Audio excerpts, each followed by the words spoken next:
again, like normal. So there are three things that I'd like to cover today. One of which, before I got booted off the server, one of the big things that I was trying to work on is talking to all of the different teams that are currently working on Sovryn and figure out what they are working on, and putting together a roadmap so that everyone can see the various different projects that are happening and have a sense of what is the roadmap going forward. I think this is really important to give people a sense of the amount of work that is being done, a lot of which never actually gets discussed on this channel because it's a whole bunch of like pirates who are just doing independent work. And that was before we started, even before we started the Sovryn, which now has over 100 different teams working on different things for Sovryn with 1,000 different developers, which is insane. I only realized this a few days ago when I came back. So we're trying. That work got delayed. I'm going to be trying to put that out, and I'm hoping in about a week to be able to do like a special meeting to present my findings on that. Second thing, SIP 21. There's a write-up called, I think very appropriately, SIP 21, which I think is a really, really important SIP, and is the culmination of a couple of months of intense community discussion. One of the things that a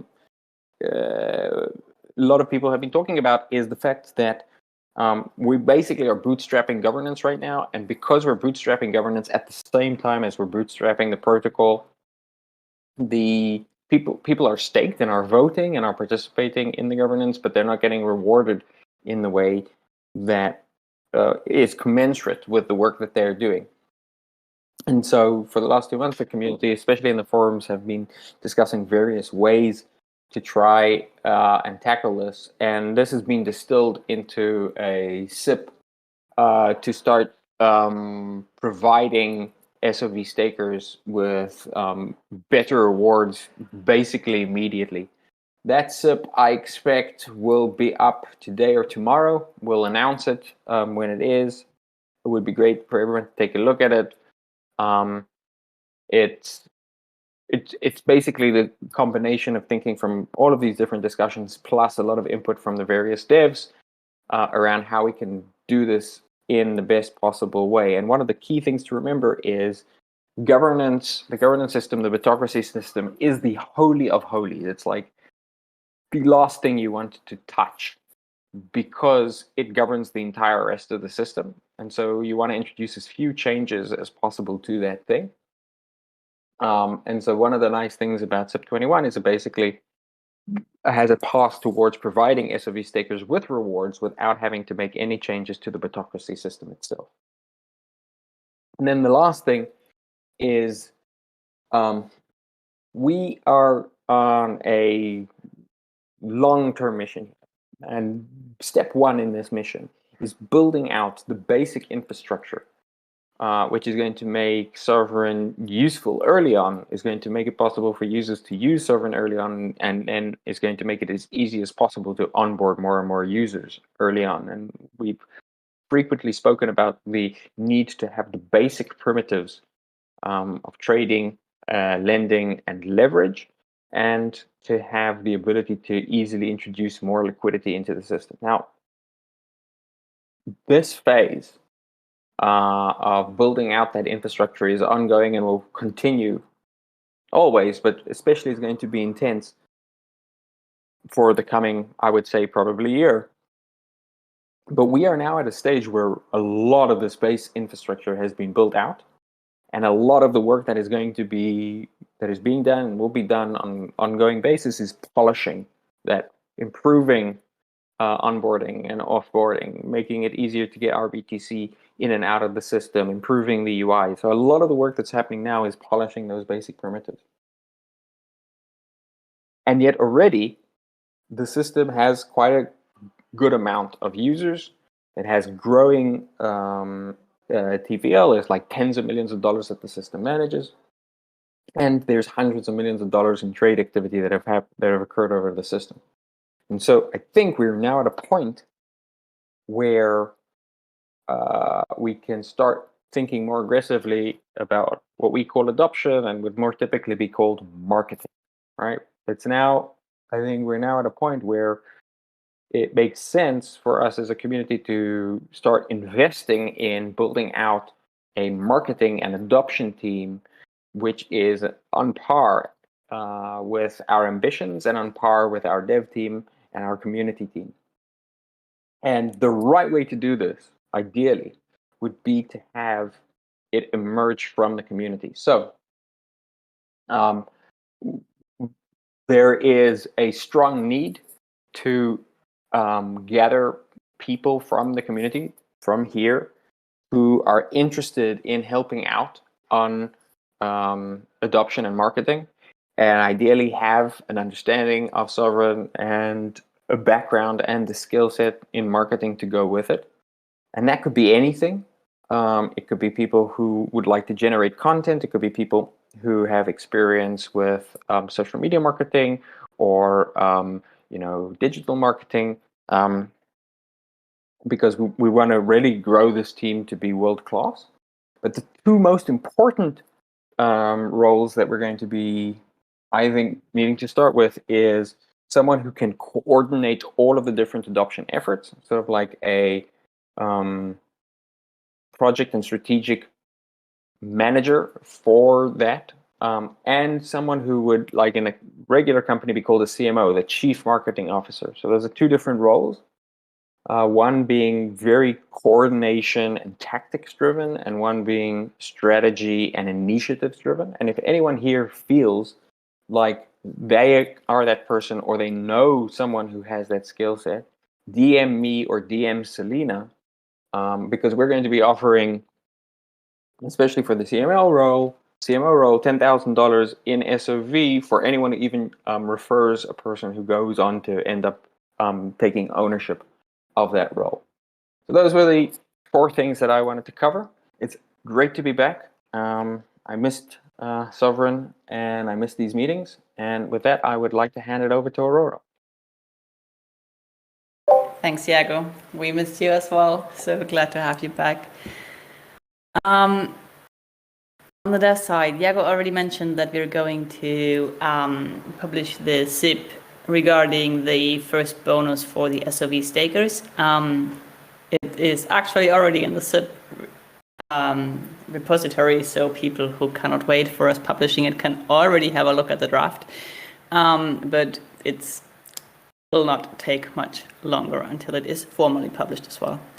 What the zip is going to propose is to distribute some SOV amongst the voluntary stakers as an immediate measure, which does not require much changes to the existing contracts, or any changes to the existing contracts actually.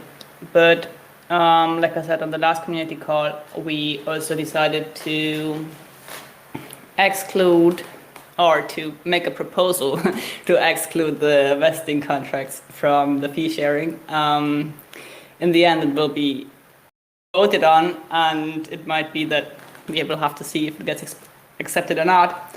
But the idea is to exclude the vesting contracts from the fee sharing, and we started the work on the contract changes. This is something which will not be deployed very, very soon, just because it's very critical. So we need to be very careful about this and need to have sufficient time for testing and reviewing the whole thing, getting third-party audits before we do any change on that contract. Apart from that, we are proposing to use the protocol from the UI side for regular swaps as well, which would mean that also for swapping, margin fee, trading fees are being generated and would be added to the profit, to the fee which is generated by the protocol. So all of these things should help making SOV staking more attractive in the near term. Then, most of you might know that we invested a lot of work in preparing rollups, but while we would very much be ready to jump onto a rollup solution as soon as it presents ourselves, optimistic rollups are not as far as we expected them to be by now. So it will take a few more months until any rollup solution is stable enough for us to launch on it, which means that we are pushing this back a bit and are going to wait and see how it plays out and which projects are making the best progress. And in the meantime, we do not want to miss out on all of the great stuff which we wanted to achieve with the rollup, which was paying gas fees in different currencies in RBTC, like in the currency in which you are entering your trade, or conditional orders, or potentially also increasing leverage. These are things which we can also work on in different ways without the rollup, so that we do not have to wait for them too long. We are now especially starting work on being able to pay gas fees in different currencies. We are probably going to use a technology which is called enveloping, which has been developed by the RSK team and where a newer version is at the moment at the testnet. So we are investigating here and hope that we are going to be able to use it for our system.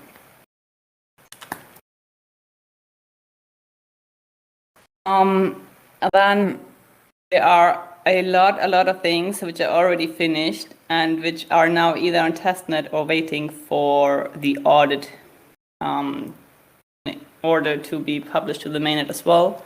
That's a referral system. That's the improved divergence check, which would also allow you to pass a maximum divergence yourself, so you're not exposed to the standard 5% divergence, but you could say, I want to enter the trade, but my maximum divergence is at 1.5%, for example, and which would also include a one-sided divergence check, because currently the system is preventing you from entering a position if it would make more than 5% start profit on it, which is not what it ideally would do.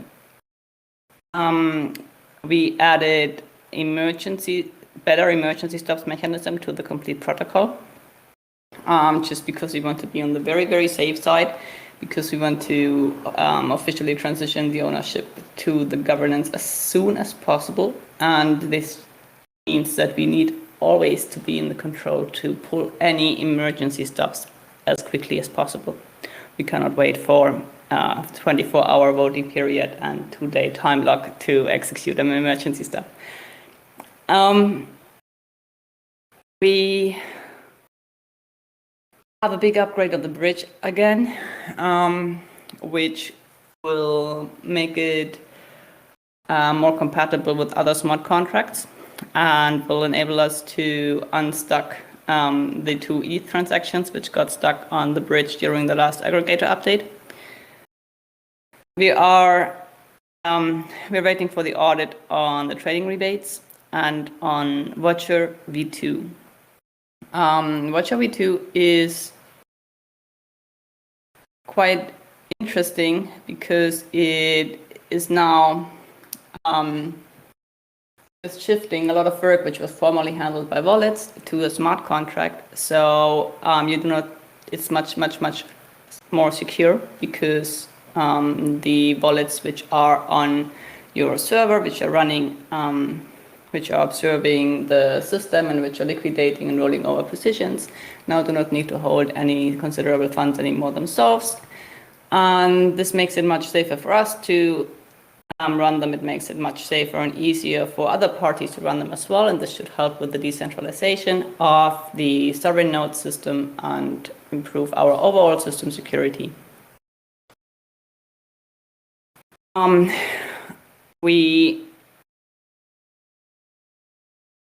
the backend side, we are also having general improvements for stability and resilience. This is the nodes, these are our backend services. A lot of effort is being put into this. We're having the CoinMarketCap API support completed. So soon, if you're checking the prices and volumes on CoinMarketCap, it will also be considering the volume on our platform in contrast to just the Uniswap volume.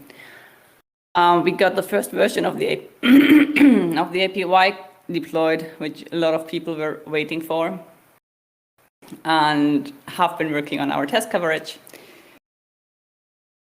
which is now reaching 88% and should be by 90% by the end of the week. So we are very happy with the improvements we're making here. And another important work is fast BTC, because it's our main pack onto the system. So most of you have used it already. We are working on a way to make fast BTC more secure and more decentralized.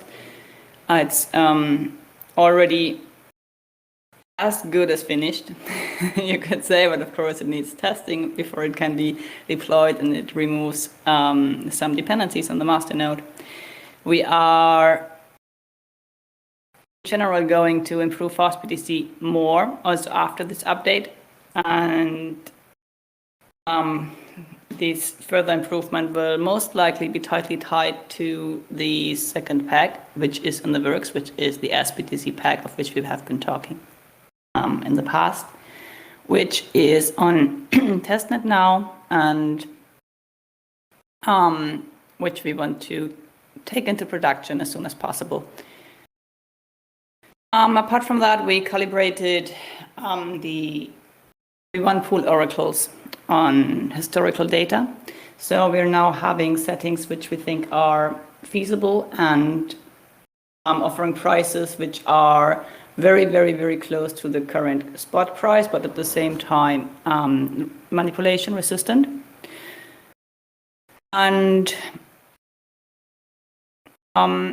we are therefore planning to update the lending, the liquidity pools of the AMM early next week, so we can have the oracles integrated, and so we can just observe how the oracle prices are following the pricing in our system over the next 2 weeks or so, and then make a decision to start using these oracles, which is also a necessary step before we can offer margin trading on any token for which we do not have a different external price feed on RSK.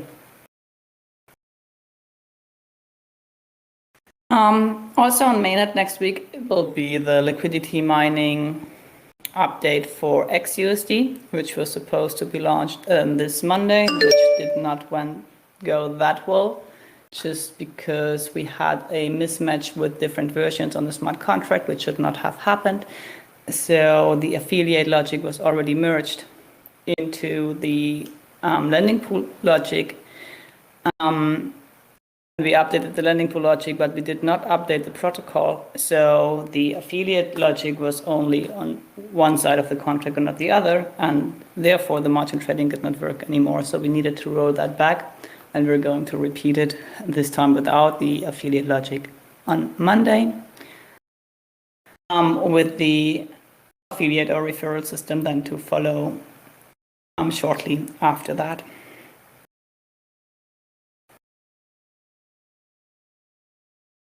I think that's the big points from the development side. Apart from that, there's a lot of small work going on. There's a lot of improvement work going on in margin trading and the UX and the UI and stability and performance improvements, which I'm not going to go into detail. I would just like, before I pass on to Tsu, I just would like to introduce one new team member on the dev team. I'm not sure if he's on the call, but it's Shinru. I'm pronouncing it correctly. Are you here, Shin? Would you like to introduce yourself? Not sure I can Welcome, see him. Shim. If you're here, please raise your hand.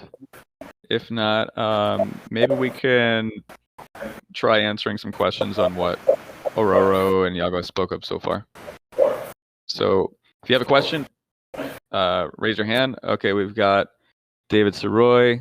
You're invited. Hey guys, can you hear me? Yep. Awesome.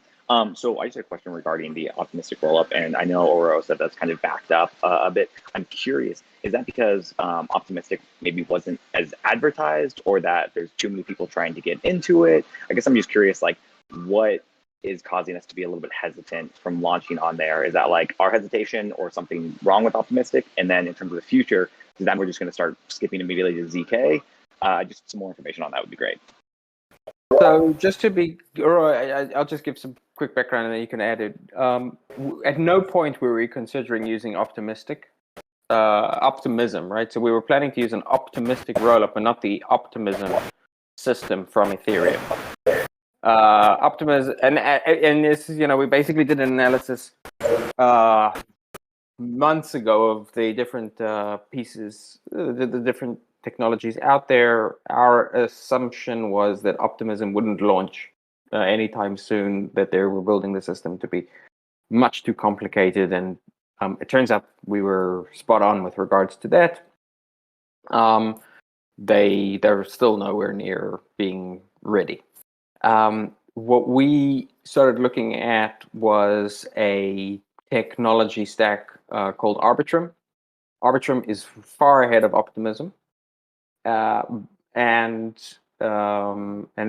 we've put a lot of work into working on Arbitrum for several months now. And what we found is that Arbitrum is also having issues. The complexity involved in creating these optimistic rollups is very, very high. And so what we've observed is that the complexity of these systems has been increasing over the last few months as sort of like more and more edge cases are uncovered, and so they're becoming very heavy pieces of tech, and that introduces various risks. And this is unfortunate because we've invested a lot of dev effort into this. At the same time, it's possible that ZK rollups will solve a lot of these problems around complexity, particularly around the compiler, which can be much, much simpler. But where the complexity is reintroduced for ZK rollups is in having EVM compatibility. So neither Starkware nor ZK Sync or any of the other efforts have yet managed to demonstrate something close to EVM compatibility. And so unfortunately, I think where we are after putting in a lot of effort and research is our current assessment is that to get highly functioning, secure rollups is going to take many more months than we expected. Maybe it will happen this year, but we'll probably want to observe these things working in the wild for a while before we commit to them. And so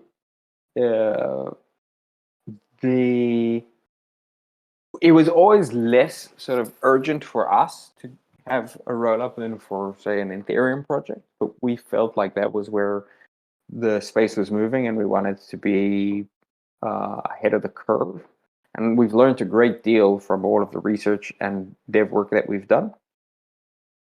But I think our assessment at this point is that this type of frontier tech is not something which is mission critical for us, and introduces a whole bunch of risks which we probably don't want to have to introduce into the system now, as well as a huge amount of dev resources would need to be dedicated to just keeping these things stable. While at the same time, we could choose, and I think this is where we're looking now, and like where the devs who have been working on this are looking to invest more effort, is there's a large amount of optimizations that we can introduce to the rootstock-based system, which will provide us with many of the advantages of rollups, while at the same time making rollups in the future easier and more performant. So I think from the perspective of the rollups, we are now at a point where we feel like probably we should pivot our attention from immediate deployment of rollups to getting as far as we can with the base rootstock tech and preparing for probably going straight to ZK rollup when it's available, which is probably 6 months to a year down the line.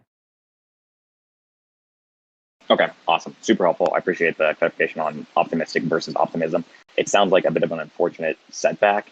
And this might have been mentioned, but just to recap, are there any specific features which we had planned on the roadmap that cannot be introduced without rollups? I know the main intention is just to, kind of take, things off chain and make it faster and more efficient, but like, are there features specifically that we now can't have because of that setback in the near term? All right, I'm gonna let you jump in on this. Sure.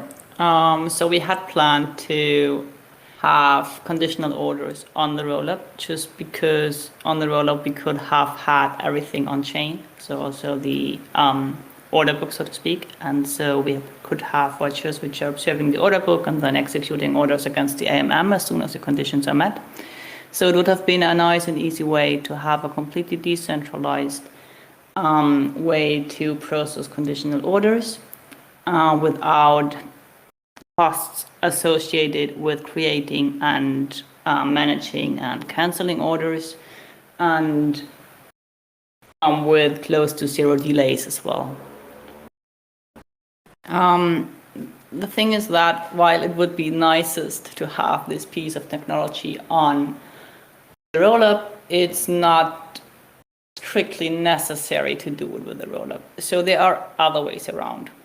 One would be to have an order book on the RSK main chain, but like I said, the downsides is that it's just costing each time you're creating or modifying your orders, which is not that nice. Another alternative would be to combine it with our enveloping relaying system. So enveloping means that you're having gasless transactions. So you are just signing the transactions and are sending it to the relayer, and the relayer is then propagating the transaction for you. This relayer is then taking a fee in whichever currency you want to pay the fee in, and your transaction gets executed. And in the same relaying system, we could just add the possibility for limit orders by allowing people to submit orders to the relayer, and the relayer could then only execute them when the conditions are met. But this has a downside that you are communicating with a specific relayer, and so this relayer has the power to modify the order in which the orders get executed. So this is why I do not like that solution that much, but it is a possibility which you could explore further, and maybe there are workarounds. And then there's also the option to store these signatures for these orders on, let's say, the RSK testnet.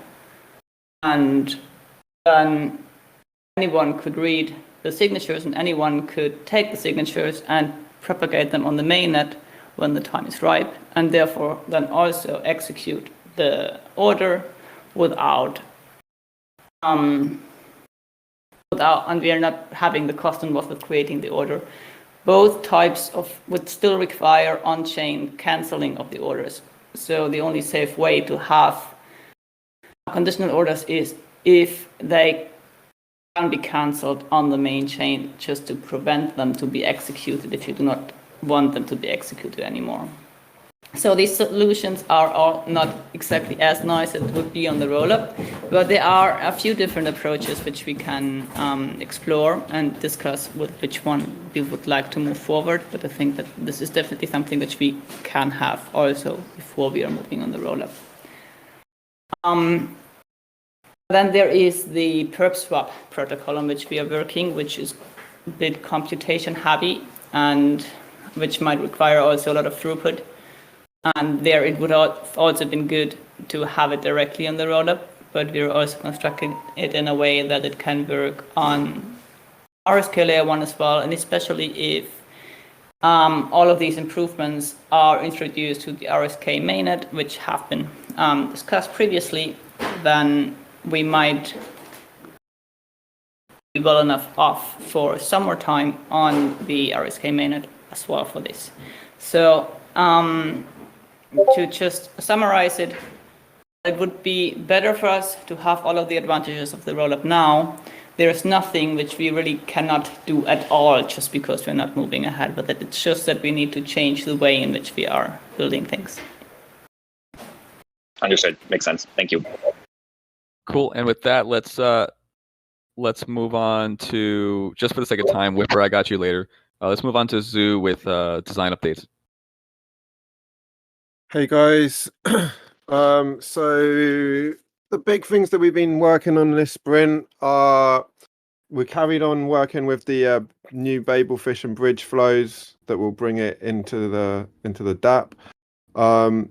We had some issues come up in testing about the engagement of wallets, so we are currently addressing that, which will actually make the system more robust for changes in the future.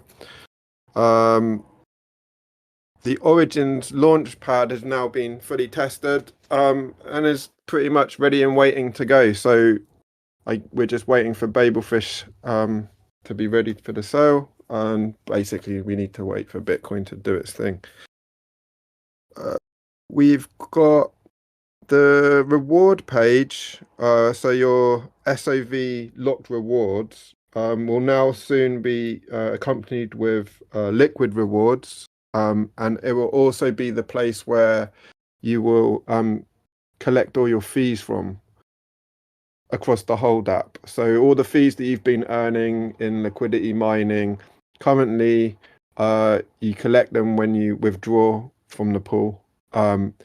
So this will allow you to claim them without taking the liquidity out of the pool.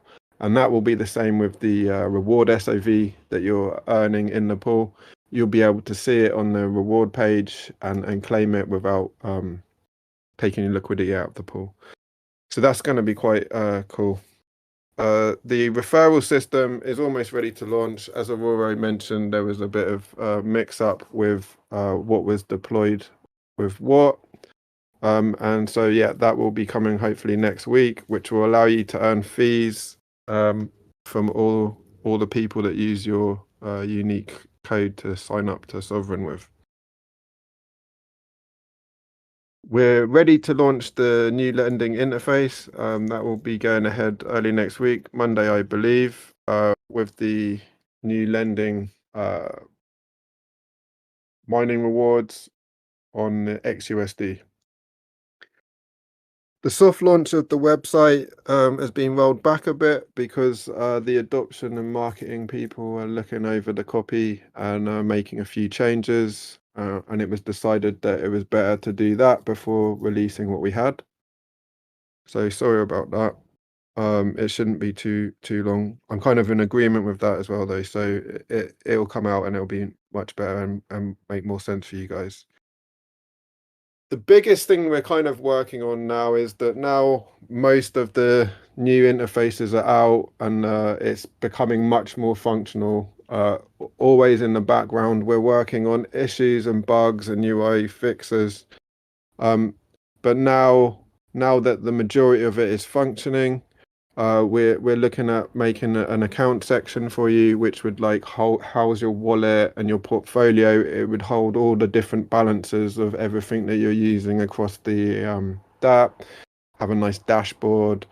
You'll have a settings kind of section where you can kind of switch on notifications and things like that.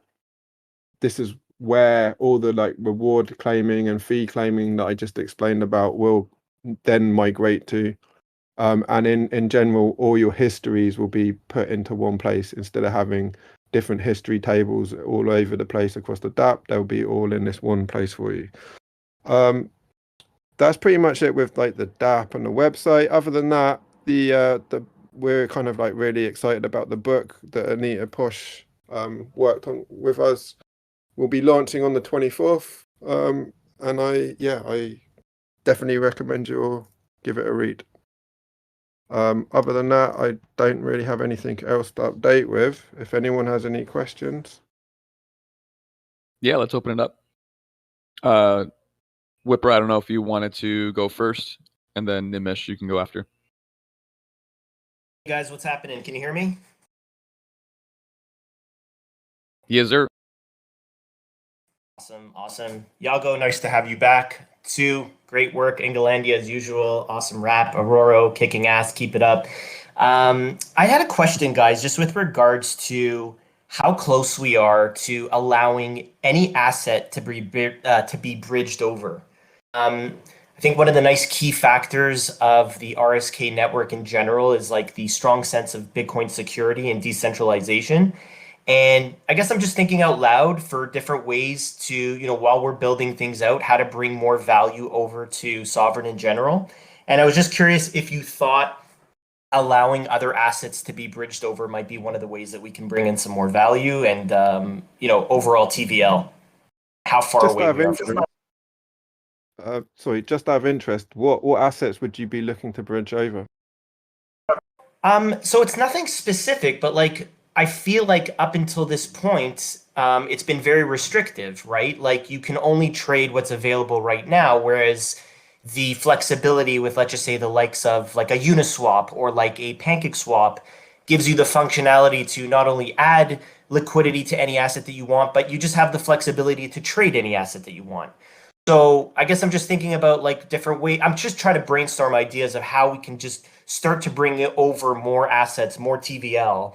And I was just wondering if that was even something on the roadmap, about adding any asset and how close we are to that.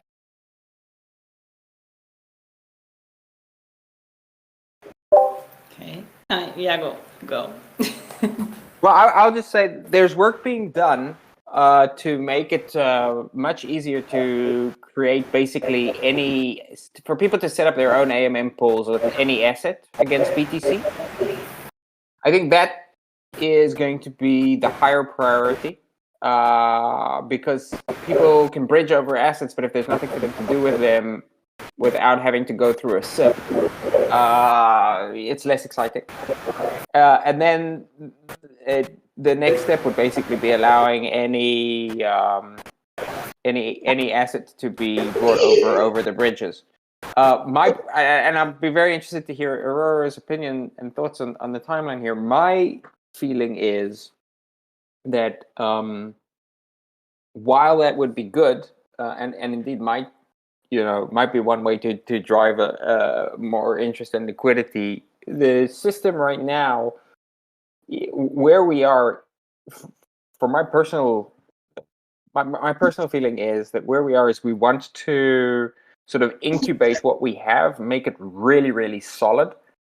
And if we are going to be investing beyond that, we should primarily be focusing on those advances, products, and tooling, which is going to make Sovryn the number one place to use your Bitcoin. So things like borrowing against your Bitcoin, lending Bitcoin, earning yield on your Bitcoin. It was important to bring in like major assets. It was important to allow stablecoins in more than anything else, so that we could start allowing that kind of trading. And we definitely want to open this up. And there is work that is being done there. And I'd be really interested in hearing other people's thoughts, and maybe Whipper, you're really onto something here. I don't necessarily know that the number one thing we need to be doing is competing with BSC or with Polygon. Rather, what I want to do is I want to create the number one place to use your Bitcoin. So I don't think it's about competing necessarily. I think it's just about having the flexibility. Again, listen, I agree with your approach. It's probably better to solidify everything and make sure everything is working perfectly before you just open the floodgates. But keeping in mind that like our system right now is somewhat restrictive in the sense that like you can't just add to any AMM. You can't just bring over any asset, where a lot of those other chains allow that flexibility. And again, this is not a criticism. This is just a thinking out loud moment where I'm just trying to brainstorm different ideas. And like, I'm sure this is something that we can talk about down the road, but generally speaking, I'm like more open to non-restrictive type environments. But again, I don't know if I'm onto something or whatever, but it would be nice to have the flexibility down the road. This way, when you're borrowing and lending, you can do different things with your assets and not necessarily just be restricted to what's ever available on the platform itself right now.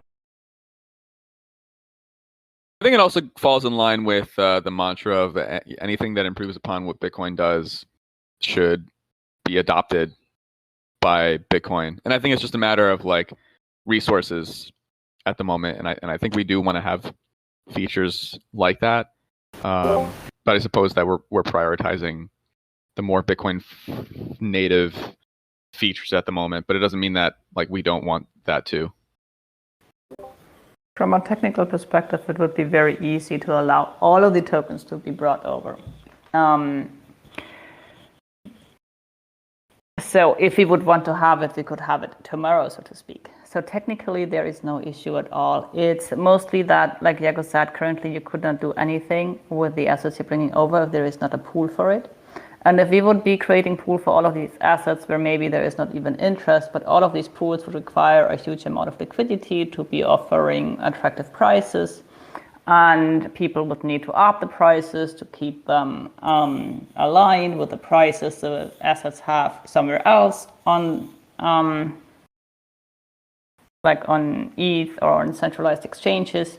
So it's just adding a lot of additional liquidity requirements and a lot of overhead in these tasks. It's also that we need to make sure that there are enough liquidators running. So we need to have more parties running the liquidations. The liquidators need to be able to basically purchase any of the different collateral types and to pay back any sort of loans. So it's mostly this complexity which comes with adding new pairs to the system. Aurora, just out of curiosity, let's say we simplify it just to allowing anyone to set up any AMM pool that they want. Do you know where the status of the work on that is? Yes. It's already possible on the smart contract side for anyone to add an AMM pool. We do not have an interface for it. So this is something which Sue would need to schedule in somehow for the Circle of Light. But the smart contract side is already ready. So AMM pools, anybody can create at any time. So maybe Aurora, if I can just jump in real quick, just to be more specific, I wasn't talking about adding any asset to the margin trading or lending pools, more just so on the swaps. So you wouldn't have to worry about any liquidations of any sort, either on the lending or margin trading. But if you're saying that the technology already exists, then might be something to think about or even consider. I even want to incentivize other types of liquidity coming over from other tokens, just to open up awareness in general.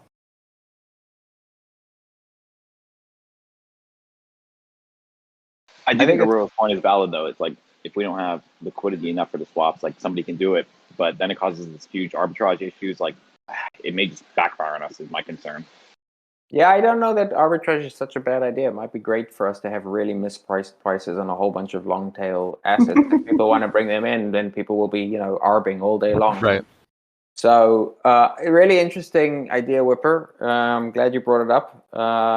Sue, I think we're going to be interested in you thinking about this and coming up with your thoughts. Or figuring out a way to let anyone permissionlessly create the UI.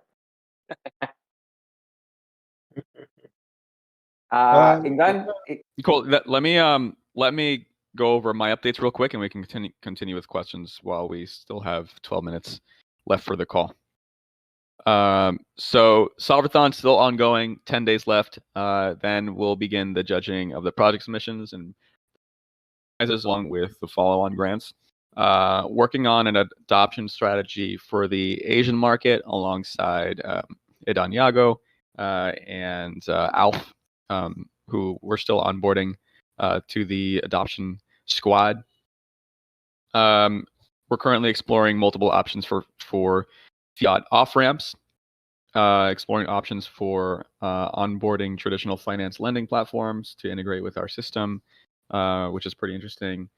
There are two main candidates for the origin sale after Babelfish. One of them is a little further along. Sorry that I have to be vague, but that's all I can say at the moment. We have, I have actually a couple of CMO leads, one of which I think would be able to meet with us tomorrow.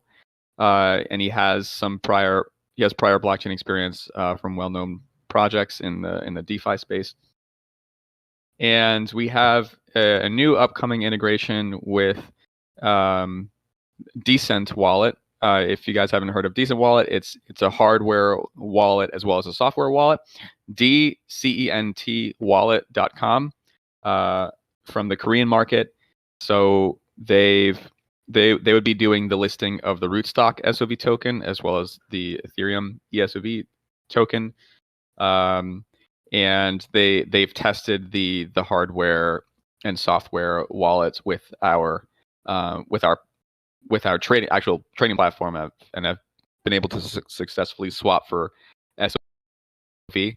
So yeah, you can expect a third hardware wallet alongside Trezor and Ledger integrated rather soon. So that's it for me. We can continue with questions for the remainder of the call. Hey, can you hear me? Yep. One small UI experience I want to share.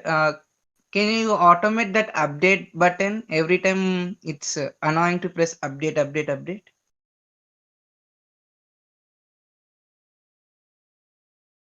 Hello? Like, Can you repeat the you guys- question, please? Yeah, no, you're totally right, Nimesh. Every time the app updates, you have to go through this update flow. Two, I know you guys were looking into that.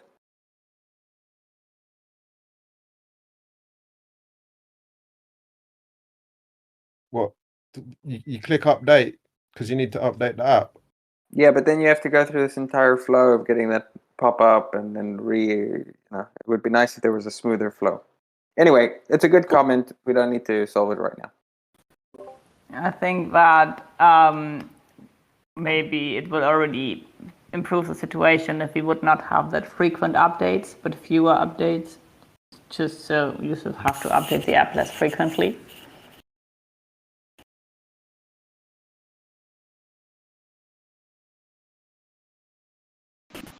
I personally get super excited every time I see that update because I just know the team's moving and kicking ass. So I understand both comments. Just saying.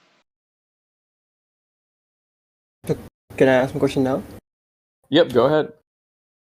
Yeah. So I had one thing. I went through Sovryn's general area, and a guy was asking more about NFTs. So I went in through. I'm new to RSK and Sovryn as a whole. Can you tell me more about NFTs and the liquidity situation in the RSK space? Like in any call that I go in, people are really worried more and so about the liquidity situation, because after when we get some kind of liquidity, then only we can make more progress on projects, and then only we can move forward. So can you tell me more about the liquidity situation on RSK mainnet, and can we make NFTs here? So I think there's two questions there. One is, I know there's, I think, two teams who are working on NFTs. One seems to be further ahead, and I think they mentioned to me that they expect to have some kind of NFT minting and trading for Sovryn by July 21st. I can't say for sure that that's what happens, but they seem pretty confident about that. With regards to liquidity on rootstock main chain, what do you mean by that? What are you referring to when you say liquidity? I'm referring to, like, I guess it was last week. I was on the polygons, so they also have some kind of the office hours and stuff. So they were also talking about the same thing. Like on most of the calls, they're like I asked them some kind of question, like, can we have this or something else? The protocol always says we don't have that kind of liquidity as of right now. So that's what I wanted to know. Like, are we like, as Vipper said, are we progressive enough to have more projects like Uniswap or Swap on other chains? Can we have more projects based on Sovryn here on our RSK mainnet? Is liquidity the main issue? Yeah. I don't think liquidity is the main issue, but it depends what you mean exactly by liquidity. If you mean like the amount of so let me try and Yeah, I can reframe that. Do you know more about like the Harvest Finance, the Harvest protocol, like Harvest Finance? So they have these walls of pools, right? So you give in your token and then you stake them or yield farming, they say. So can we have that kind of adapt over on the RSK mainnet as of right now? Like if we're working under Sovryn, can we have that? Do we have that kind of liquidity for even like 4-5 tokens to Yes, work I with? think you could have something like that on Okay, cool. for Sovryn right now, or like as a separate project which was doing it with Sovryn right now, and then obviously as the project grows, there'll be more and more opportunities for dApps like that. That's so cool. I really admire the thing that you said previously, that you don't want to have something like BSC and Polygon. You don't want to be the layer 2 kind of thing, but you want to be the layer 1 for Bitcoin, right? I guess that is what you meant. Well, not layer 1 for Bitcoin, but I think the way I think about Sovryn is basically the extension of Bitcoin into decentralized finance, into finance. And I think in that respect, it's a very, very big opportunity, which is doesn't have that many projects that are going after it. Primarily the two leading projects I would say are Sovryn and Stacks, and I think Stacks has been around for 3 or 4 years now. Sovryn's been around for 3 or 4 months in comparison, and the rate of growth is just incomparable. So I'm very bullish on Sovryn becoming sort of the de facto financial layer for Bitcoin. And I had I guess one more question. Yeah, so the RSK testnet faucet is kind of like I won't say cheap, but it gives in very less cryptocurrency. So if I have to test my SCs, how do you guys test your SCs? Like on the testnet, or do you fork the mainnet or testnet with Ganache or something? Like I wanted to have like a small idea so that I can work in that kind of in that workflow as well. It's a kind of a noise because it gives you an IP ban for 1 day if you ask for like more than once, and I have to test the smart contracts. So if you could, thank you. We are usually testing on Ganache with Hardhead or Truffle, depending on which project we're working on. On our margin trading protocol, it's Hardhead. On our AMM, it's Truffle. And we are just using a local Ganache without any forking of mainnet or testnet. But after the first stage of testing locally, we are deploying our contracts on testnet. We are testing them thoroughly again there before we then deploy them on mainnet. Oh, okay. Thank you. You're welcome. Any final questions before I close this out? Ingalandia, if people want to chill and stick around like usual, is it possible to sort of open up the floor so people can chat once you officially close the call? That's a good question. I think with this format, I'd have to manually invite everyone to talk, which, unless Let's I'm just wrong, hop down to the normal community. It might just be easier for everyone to jump into the lounge room. Yeah, there's a lounge room below, which we can hop to. Okay, cool. Does that sound good? Yeah, for sure. I'm going to hop in there right after you close. Alrighty, so I'm going to close this out, and then we can hop over to lounge room if you feel like hanging out for a little longer. So thank you guys for joining on this call. Your support makes all the hard work worthwhile. Wait, someone's talking? Hello? Hey, move over to the lounge room. Okay, so thank you all for joining this call. Your support makes all the hard work worthwhile. who we are as a collective, carving out a trail for financial freedom, dismantling what people know and understand about money, help us spread the word, and create more sovereign individuals. Stay sovereign, everybody. So hop with me to the lounge room if you guys want to chat. Cheers, guys. Take care, everyone. Bye bye.